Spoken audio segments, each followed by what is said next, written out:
বাংলাদেশের মানুষ 24-এ আসলে তার সার্বভৌমত্বটা রিক্লেম করেছে।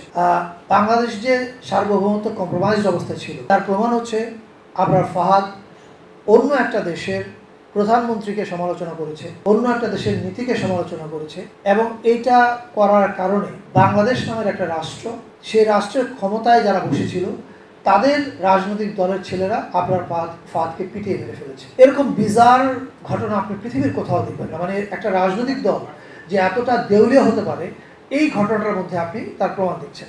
এখন আবরার ফাহাদ তো দেশের কথা বলেছিল এবং সমালোচনা করেছিল অন্য আরেকটা দেশের, তাহলে ওকে বাংলাদেশের রাজনৈতিক দলের কর্মীরা বা নেতারা কেন মেরে ফেলাটা জরুরি মনে করলো?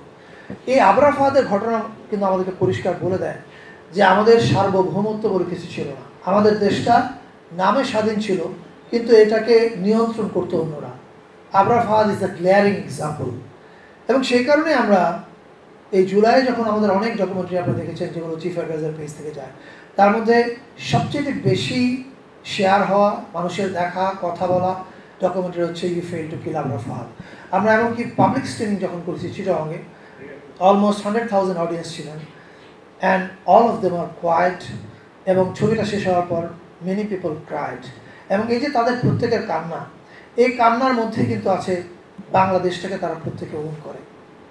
আমি গতকালকে এখানে একটা দেশে অনুষ্ঠানে গেছিলাম, সেখানে বলেছিলাম এই কথাটা যে 24-এর গণ অভ্যুত্থানের পরে যে বাংলাদেশ হয়েছে, এখানে সব বাংলাদেশের পক্ষের লোক, বাংলাদেশের বিপক্ষের যে আছে যারা আছে তারা পালিয়ে গেছে।